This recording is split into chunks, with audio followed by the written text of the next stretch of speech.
Injury concerns, record repredictions. What about that LSU game later in the season? And of course, what about the Gators?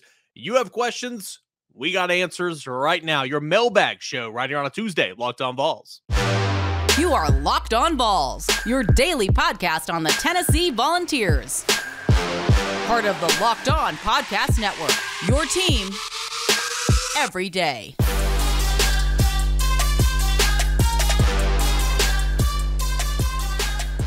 What is good, everybody? Welcome into it, your Tuesday edition of Locked On Vols. So glad to have you guys here with us to begin your day and your commute to work and the gym, on your walk, whatever the case may be. Maybe in your cubicle. Maybe it's not even Tuesday. Maybe it's Wednesday, Thursday, Friday, whatever the case may be. Appreciate you guys for watching us on YouTube, subscribing to the YouTube channel, and for listening to us wherever you find your podcast. Completely free, and really do appreciate all that. I am Eric Kane, your host, @_Kaner on Twitter and @Locked On Vols. That's where you can find me, because today we have Twitter Tuesday, mailbag edition, where you take over the show. Any questions, comments, concerns, I read them off. That is the show rundown. 1, 2, and 3 segments of the show. Can't thank you guys enough for sending me all your stuff. A lot of good stuff today, a whole lot of stuff today, so I don't want to waste much time. Let's jump right into it here for your mailbag show. Let's go to Hunsky, excuse me. Can't read my own writing. Hunsky. How many 2023 recruits will be on Rocky Top this weekend for the game? There'll be some. The big ones, though, I will say, the big ones are going to be Bison Lang, an offensive tackle, and David Hobbs, a defensive tackle. You look at the updated On3 recruiting rankings that came out yesterday, and Hobbs got a big boost, and he's up there, top, one of the top players in the country. Tennessee kind of slow played him for a long time. He's from North Carolina. North Carolina doing all they can to stay alive there.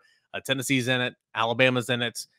You got Georgia that's in it as well. And so that one's going to come down. I don't think he's set to make a decision this month, but Tennessee will be hosting David Hobbs on an official visit, and the same for Bison Lang this weekend. And there'll be some 2024s. Caleb Beasley from the Mid-State, Boo Carter from Chattanooga. Those are some high priority 2024 targets. But those are kind of the big ones for this weekend. Of course, there'll be plenty more that say they're coming. We'll have a full list at VolQuest.com later on in the week. But those are the big ones. Bison Lang and David Hobbs, the officials for this weekend, the two big ones. Let's go to Chandler. Chandler wants to know, not sure if the recruit list for this weekend is set, but what are your thoughts on the impact that a win this weekend would bring to any of the recruits that will be in town and their commitment process? Are there any that are leaning to committing soon, or is it too early for some of them? Well, it's important to remember that Tennessee already has 21 commits in this class, and so they don't have many more spots to fill. Of course, there will be some who commit over the course of the next couple of months leading into December, but there's not a whole lot of spots left to fill. So Hobbs isn't close, I don't think, this month. Lang is not close to doing it this month. Traylon Reid's another wide receiver from Tallahassee area down in Florida.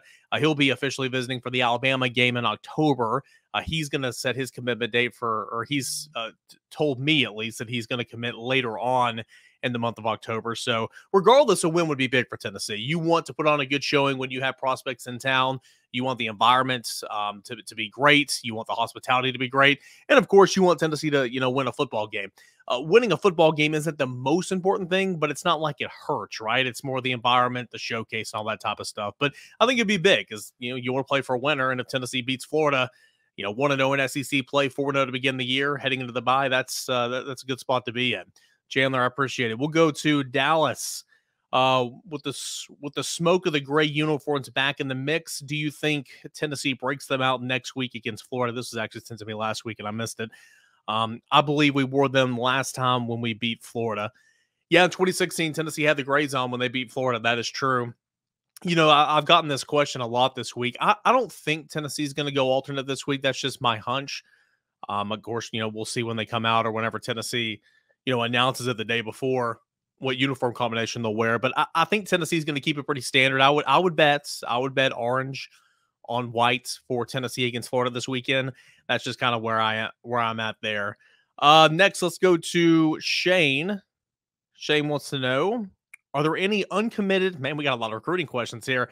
I love it. Are there any uncommitted in-state prospects in football that the Vols would still take for the upcoming class? Good question. Not a whole lot. When you look at the In-state 2023 prospects on the On3 sites. A lot of them are already committed to Tennessee. Caleb Herring's up at the top. He's committed to the University of Tennessee. Look down there at the third-ranked prospect in the state of Tennessee, Demetrius Bell. He's a guy Tennessee swung on a little bit. I'm sure if Tennessee misses on Traylon Ray, for sure, they'll continue to keep the dialogue open a little bit with Demetrius Bell. He had previously committed to Michigan State, backed off that commitment a couple weeks ago. So we'll have to keep an eye on there. Demetrius Bell is one of those guys potentially. A guy that Tennessee just offered yesterday, in fact, is an athlete from Smyrna, Aaron Carter. Okay, he's a running back. He's a linebacker. I think Tennessee likes him at linebacker, but we'll have to see. 210 pounds, 6'1", a really nice player. But he is an athlete. He's got some options, and Tennessee just recently offered him, so he's a guy to be paying attention to as well. He is a Memphis commit. You move on. I know you said uncommitted, but I'm just giving you some new names here from in-state. And then finally, Deshaun Bishop. That's not really a new name. Committed to Coastal Carolina. Tennessee will continue to kick the tires there potentially. Tennessee wants to add another running back, maybe two more running backs if it will allow that to happen. Of course, Tennessee might take a transfer running back in this class. As you can see right now, Tennessee just needs running backs. You only have 4 scholarship running backs on the roster right now. Of course, you have Laneith Whitehead, who's out for the entire season. So Deshaun Bishop is still going to be around potentially. We'll have to see if Tennessee goes all in on him later on in the cycle. So good question there, Shane. Really good question. We'll go to our guy, K. Wayne. K. Wayne says, we've learned all about Tennessee and their opponents the last few weeks. If you could redo it, would you change your overall season record prediction? And what games on the schedule have you changed your opinion on? Say, for instance, at the beginning of the year, you thought it was a toss-up, but now you feel strongly Tennessee will win or even lose that game? Or is there a game you didn't give Tennessee a chance at all that now you feel differently about?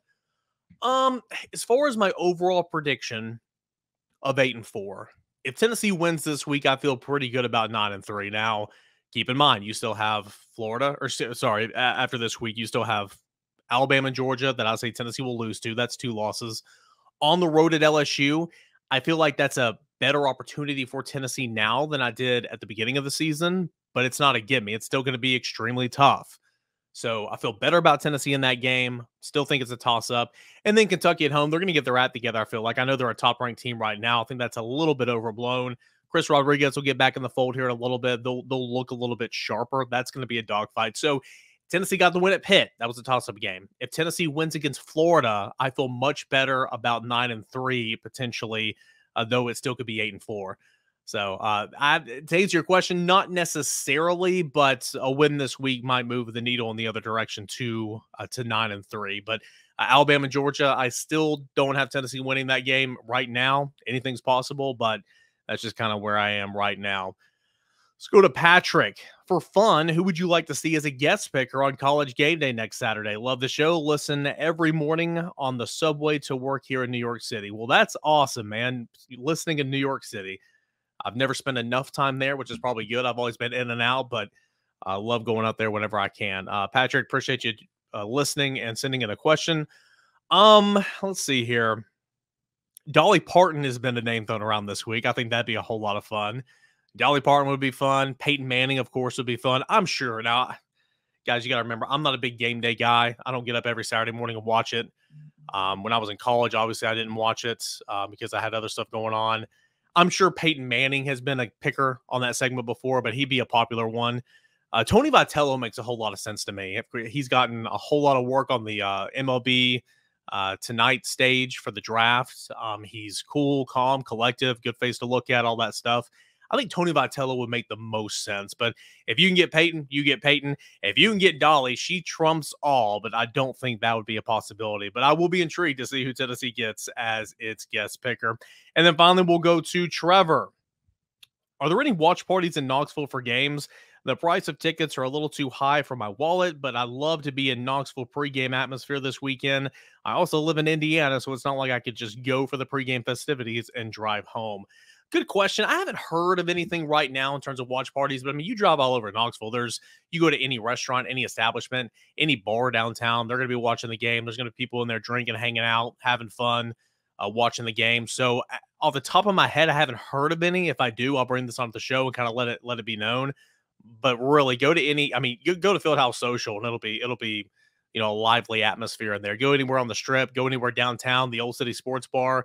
a place I love to go watch some games, specifically NFL games, but that's a good place to go and watch it. But I haven't heard of any right now. But if I do, I will bring it on to the show. All right, we got our first phase of the mailbag questions in the book. We got plenty of more to get into, so don't go anywhere right here on Locked On Vols. From cringing at the pump to getting an eye-popping check at your favorite restaurant, inflation is hitting us where it hurts, and it really, really hurts, all right? That's why I started using Upside. Upside's an incredible app for anyone who buys gas, groceries, or dines out. With every single purchase, I'm earning cash back thanks to Upside. To get started, download the free Upside app. You can use the promo code LOCKED and get $5 or more cash back on your first purchase of $10 or more. Next, claim an offer for whatever you're buying on Upside. Check in at the business, pay as usual with credit card or debit, and then you get paid.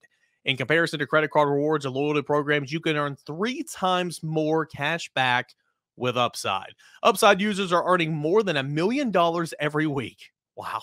That's probably why they have a 4.8-star rating on the App Store. So right now, download the free Upside app. Use that promo code LOCKED to get $5 or more cash back on your first purchase of $10 or more. That's $5 or more cash back on your first purchase of $10 or more using promo code LOCKED. We'll go back into your Tuesday edition of Locked On Vols. Big game coming up this weekend, Tennessee and Florida. If you are a VolQuest subscriber, I encourage you to go check out the first glance piece I put on the website yesterday, getting our first look, our first glance, if you will, at the Florida Gators. It's a team that's struggling right now, no doubt about it. Defensively, they've got some experience. They've got some players. But, man, they are running. They're getting ran all over so far this season. We'll touch on that here in just a moment. Offensively, AR sucks so far this year. He just has. I mean, he ran really well in week 1, but he's not thrown the ball well at all through 3 games. So, and I think he's playing a little bit banged up right now as well. So, can Tennessee take advantage of that? We'll find out on Saturday, which should be an amazing environment, and we'll have tons and tons of Florida coverage.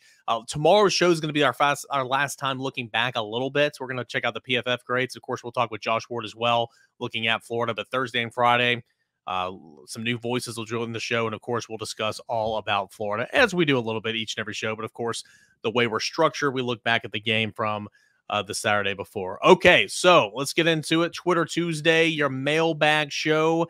Appreciate you guys sending me your questions, comments, concerns. We'll go to our guy, Robert. Robert, appreciate you sending us something here. Who was Florida's backup quarterback, and will he scare us more with his arm or his legs? That's funny. Yeah, Florida's backup quarterbacks seemingly always hit Tennessee where it hurts. Kyle Trask a couple years ago was a big one. Tim Tebow back in the day, hit Tennessee a little bit back when Chris Leak was there his true freshman season. No fear, no need to worry. AR-15, I think, is playing hurt right now, but the backup quarterback is not Jack Miller. I think he's out, and I think he's out for the season or maybe a couple months. Jack Miller, the Ohio State transfer, the guy who was going neck and neck with, I say neck and neck, the guy who was competing for the starting quarterback job one year at Ohio State with the C.J. Stroud, obviously lost that one, came to Florida. He was set to be the backup quarterback this year, but an injury, he is not available. So the backup quarterback for this game is a guy by the name of Jalen Kitna. He is the son, I've been told, I have not looked this up, probably not good. He is the son, I've been told, of former NFL backup quarterback Jon Kitna. Remember the Lions? I think maybe of the Bengals a little bit. So Jon Kitna. And when I asked for a scout, I think that he can throw the ball around a little bit. Really good high school prospect, but college game's a little bit different. We've never seen him. I don't think he's anything to worry about. Excuse me. I don't think he's anything to worry about. So AR-15, I think, is their best chance. And, of course, he's playing hurt right now. Let's go to Austin. Austin wants to know, do we see some plays on offense we haven't shown yet against Florida like we did with the speed option against Akron? Could we see a dual quarterback situation where Milton comes in for a certain package? I don't think so in terms of the dual quarterback. I mean, I don't know. We'll see. I'm not a coach, obviously. Josh Heupel, Alex Golesh, they get paid a lot of money to do that. But like Joe Milton, I know in the offseason, a lot of people are talking about, well, can we have a package for Joe Milton to run the football? Hendon's the much better runner than Joe Milton. So I would rather have Hendon Hooker running the football a lot. Back on the speed option question, like you said, I think they ran that, like I said earlier this week, just to give Florida something else to prepare for. I don't know. Maybe we'll see some more wrinkles in this offense. They did not run the entire offense last year. They're still playing half the field this year. So we'll see. If there's anything to get out there and go make a big play, it's this week against Florida for sure, because you got to have this win. So to answer your question, I don't know. We'll see, but hopefully we'll see more of the quarterback run. And on that note, Christian says, do you think Heupel and Golish will give Hooker more opportunities to run the football in SEC play? Design quarterback runs given the option to run or pass on a rollout, etc. Man, I hope so. I mean, I think it shows a lot that in overtime at Pittsburgh, when Tennessee got the football, they flat out ran the football with Hendon Hooker because they thought that was their best chance to win the football game. And he scored. Of course, he got called back for a holding penalty, but that went to show you that what Tennessee believes and what Tennessee thinks of Hendon Hooker running the football. I think he's very erratic running the football, kind of scares me a little bit, but he's a good runner. And I think that is an option for Tennessee, especially when the run game is not hitting like it needs to. I mean, Tennessee's got some injuries in the offense right now with Dylan Sampson, Jabari Small, and of course, Cedric Tillman. Maybe you need Hendon to run that football a little bit more, and more than just scrambles, but some design quarterback draws, some sweeps, some speed options again, potentially. I hope that we see that. RPOs are looking good, but it's a run pass option, the run or the pass. What about zone reads when he goes around the edge and scores on the goal line? We saw that against Ball State. We saw that with Taven Jackson against Akron. I like that, especially in short yardage situations. So to answer your question, hopefully, I think they need to, because I think that's a good weapon to have. Absolutely. Let's go to Eric. Will we be a serious cause for concern if Tennessee can't run the football against Florida? 100%. Utah, Kentucky, and USF have all gashed Florida's run defense. Kentucky didn't. I have a note on that in first glance. They only ran for 70 yards. They haven't ran well against anybody. Chris Rodriguez wasn't in that game. But South Florida and Utah absolutely did. South Florida almost gashed them for 300 yards on the ground. Sets up well for UT's running backs to have a big day. Well, who's going to play, though? Is Jabari Small going to play? I think that's, I don't know. It's Tuesday. I'm not going to say anything. I thought he could have came back and played in that football game. So, we'll see. I like the way Jalen Wright's running the football. Just hold on to the football. Dylan Sampson looked good, but he's got an ankle injury. We'll see what happens there. Justin Williams-Thomas looked a little bit better, but is he ready for SEC play right now? I don't think so. So, to answer your question, I think it's all dependent on who's available. But if Jabari Small is available and Jalen Wright's available, which Jalen Wright will be available, absolutely. There is opportunity there for Tennessee to get some yards on the ground. I truly believe we'll know. I don't know how good Tennessee is running the football. They ran for over 200 yards against Ball State and Akron. They didn't even attempt to run the football really against Pittsburgh. So I don't know what Tennessee can do running the football. I think we can find out this game. I just hope that Tennessee will have its complements there to be able to do that. Jabari Small, Dylan Sampson, and of course, Jalen Wright. Let's go to Kurtz. This is a question only a game like Akron can allow to be asked. Taven Jackson got a good amount of snaps at quarterback in the end. ESPN announcers were very adamant. Coaching staff feels he's a part of UT's future. However, if we assume Milton is QB1 next year and Nico the year after that, is there really any scenario, non-injury related, where Jackson is UT's QB1? Is Heupel playing Jackson to get him film for a potential transfer situation? I just feel like Milton should be getting all the snaps he can get in a game like that, but I wanted your take. Yeah, it's a good question. Well, first and foremost, you never assume that you have your quarterback plan figured out. It'd be nice if Joe Milton is QB1 all next year so Nico doesn't have to see the field. That'd be great. It'd be great if Nico came in and he lived up to the hype of being this big 5-star quarterback. Absolutely. But you can never assume that. Look at Harrison Bailey. Look at Jared Garantano. I mean, we see examples upon examples upon examples every single year. You can never assume you have your quarterback situation figured out. So in getting Taven Jackson live game reps, you're getting those for him because he very well may be your guy. You want to keep Taven Jackson. You're never going to, as part of the question when you said is Heupel getting him game tape for a transfer, like doing him a solid. I don't think that's the case at all. I mean, Heupel doesn't want to lose Taven Jackson at all. So I just think he was getting reps because he needed reps and he wants to develop Taven Jackson because he very well might need Taven Jackson. The thought is Joe Milton's going to come back and be your QB1 next year, but gosh, Joe Milton's been in college since the Reagan administration. Maybe he wants to move on with his life. I don't know. And if that were the case, Taven Jackson would need to be the guy next year. at least at the beginning until Nico's ready. So you can never assume you have your quarterback situation figured out. You always want to rep, and develop as much as you can. And I think that's why Taven Jackson got in the ball game. Let's go to Clyde. For several reasons, I expect Florida to run AR more against us. Will Tennessee prepare for that? And will Tennessee actually be able to defend it? Prepare for it? Absolutely. Defend it? I don't know. We'll see. Tennessee's been better in their rush lanes. Last year, they were horrible in their rush lanes. That's why Kenny Pickett. That's why Matt Corral. That's why Bryce Young a little bit. That's why all these quarterbacks ran wild over Tennessee. They've been better in their lane integrity so far this year, but DJ Irons was not healthy. Okay. Kenny Pickett and Nick Patty are both not runners, and they were both playing hurt. Excuse me. And I don't even remember the the Ball State quarterback. Excuse me. I forgot. So they haven't really been tested. I'll say this. Anthony Richardson, I think, is not 100% right now. Did an interview over on the Rocky Top Rewind on our YouTube show over on the VolQuest page on Sunday. And we had on a writer from Gators Online, which is the Gators on 3 network. He said that Anthony Richardson got hit the first series a little low against Kentucky, and he's never been the same since. So is he getting healthier? Will they incorporate that run game for him against Tennessee? Will he actually do it? I don't know. I think if he's out there, he needs to run, because I think that's his best weapon right now, because him throwing the football, it's not happening. So will he attempt to run it more? I say he probably will. Will Tennessee practice for that? Absolutely. Will Tennessee stop it? TBD. We'll see. I've liked what I've seen with the rush defense so far this year, but again, it will be a much, much, much bigger challenge.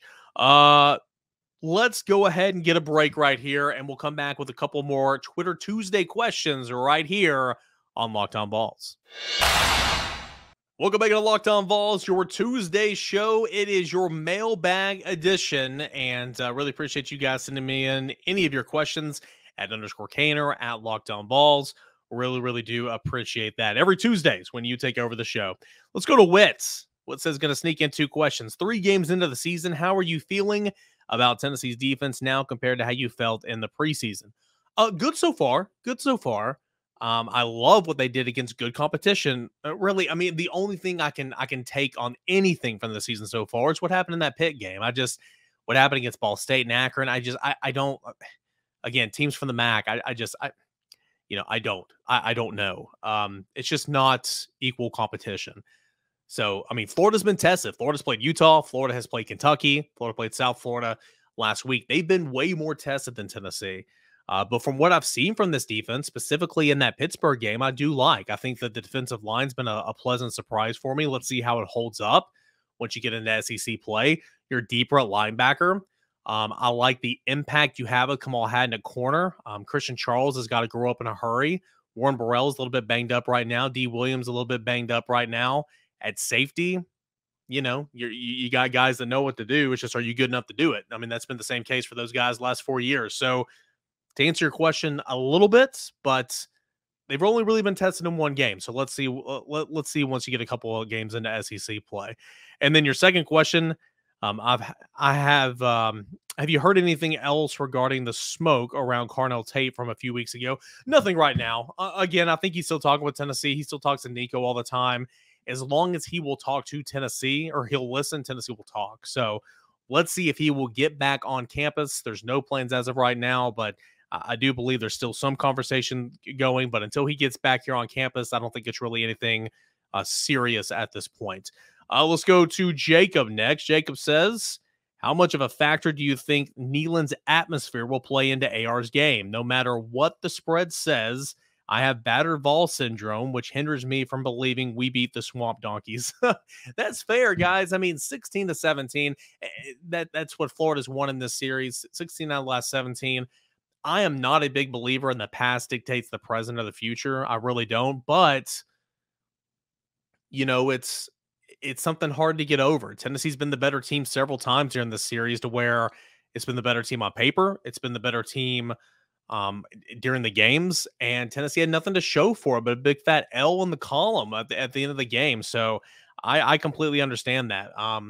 Tennessee is better than Florida on paper right now. Florida has a better win. That win against Utah's overrated. I'll get it. Utah's overrated, but that's still a hell of a win for Billy Napier in his first coach at Florida. Now, both can be true. That's still an impressive win, even though Utah's a little overrated, but they have looked like dog crap since. I mean, they have looked like just utter dog crap. So let's see what they look like against Tennessee.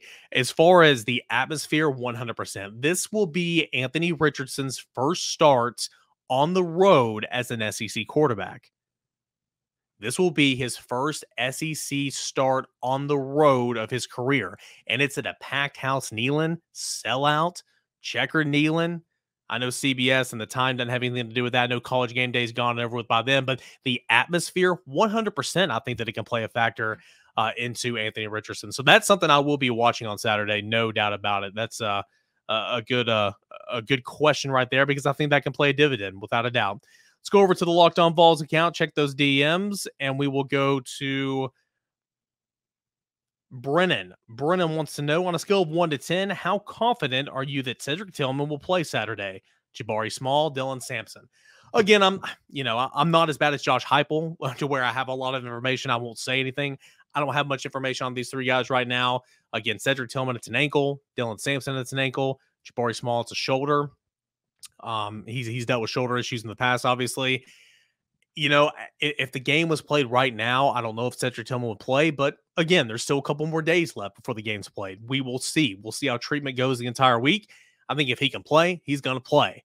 Understanding you have an off week, but still, this is a game that you need for your overall schedule, for your win-loss schedule. So, we'll see. Jabari Small, again, this is just me. I feel like you'll see Jabari Small again. It looked like he was on the sideline with his pads on, kind of stretching out that shoulder a little bit.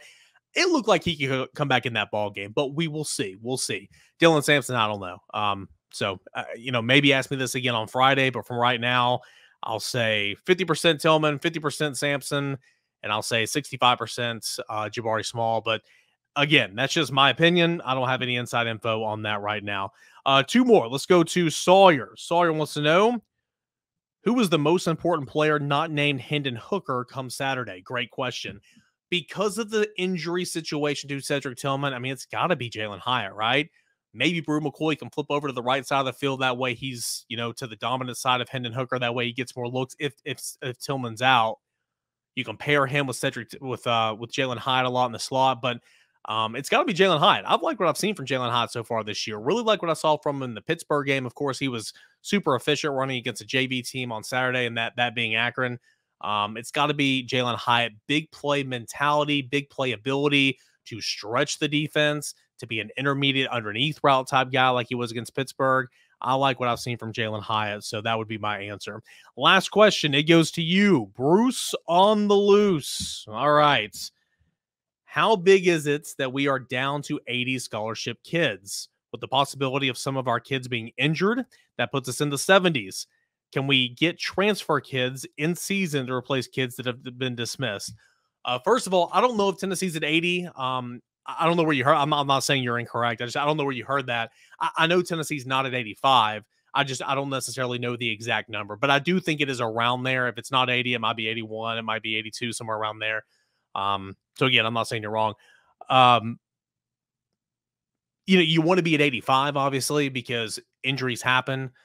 Things happen, dismissals happen, unfortunately. Can you take a transfer in season? No, you cannot. You can't do that.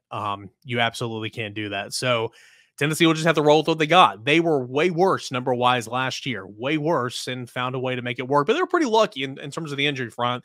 They didn't suffer many big injuries last season. That was just catastrophic. So it's not great to be down a couple of players to where you could be a little bit more, but it just kind of is what it is. I don't think it's anything to panic about right now, but just in certain spots like running back, it's not great. Like tight end, it's not fantastic. But injuries do happen, and you've only played 3 games into the season. So it's not that big of a deal, but it's certainly worth monitoring because you want to be at as full strength as you possibly can be. Maybe after this offseason, Tennessee can be there entering the season with 85 scholarship players. All right, that's going to do it here for this edition of Locked On Vols, your mailbag show. Guys, appreciate it so much. Thanks so much for every single weekend or every single week, sending me your questions, your comments, whatever you got @_Kane or @LockedOnVols. It's every Tuesday. You take over the show. We're going to get into our Pro Football Focus grades tomorrow. We'll hear from Josh Ward. We'll look ahead to Florida. Got a big crossover come up on Thursday. Got another special guest joining the show Friday. Got another interview I've already pre-recorded. Got to work in at some point in time as well. We've got a full week worth of shows getting you ready for Florida coming up on Saturday at 3:30 Eastern time. Hey, Chris Gordy, Locked On SEC. Big showdowns in the SEC this week. Give it a listen. Make that your second listen, Locked On SEC, right behind your first listen, which is Locked On Vols. Guys, appreciate it. Thanks so much. Same time, same place. We will do it again tomorrow. Until then, enjoy the rest of your Tuesday, everybody.